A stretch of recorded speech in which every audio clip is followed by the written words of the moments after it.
उत्तराखंड के बेहद ही चर्चित हत्याकांड अंकिता भंडारी हत्याकांड में कल न्यायपालिका ने तीनों अपराधी पुलकित आर्या, सौरभ भास्कर और अंकित गुप्ता को उम्र कैद की सजा सुनाई और साथ ही साथ 50-50 हजार रुपए का जुर्माना भी लगाया। 3 साल पहले जब अंकिता भंडारी की लाश चीला नहर में मिली थी, उसके बाद जिन जिन लोगों का नाम इस पूरे केस में आ रहा था, वहां के लोग और अंकिता भंडारी का परिवार ये बात तो समझ चुका था कि न्याय मिलना तो बड़ा मुश्किल है। क्या पुलकित आर्या हो गए, सौरभ भास्कर हो गए या अंकित गुप्ता हो गए, वो इस समाज के लोग नहीं थे? क्या वो लोग इस समाज से बाहर थे जिन्होंने उस लड़की को कालगल की तरह देखा, जिन्होंने उस लड़की पर बार बार दबाव बनाया कि एक वीआईपी आ रहे हैं, तुमको उनको विशेष सुविधा देनी होगी, और जब लड़की ने मना कर दिया तो उस लड़की की हत्या कर दी और हत्या करके उसको नहर में फेंक दिया। इस पूरे केस की चर्चा इसलिए भी होनी चाहिए कि जब अतुल सुहास का केस हुआ था तो यही लोग कानून को लचीला बनाने की बात कर रहे थे, और आज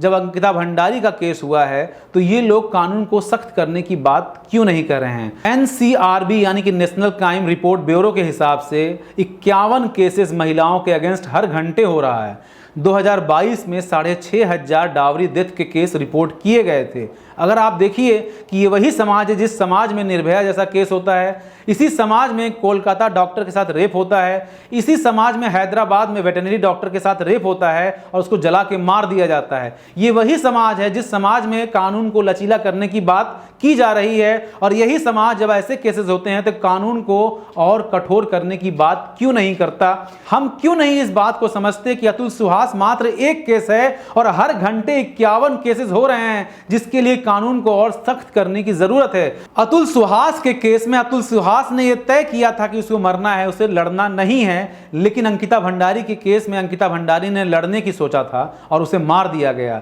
चाहे निर्भया का केस हो, चाहे आरजी कार मेडिकल कॉलेज में डॉक्टर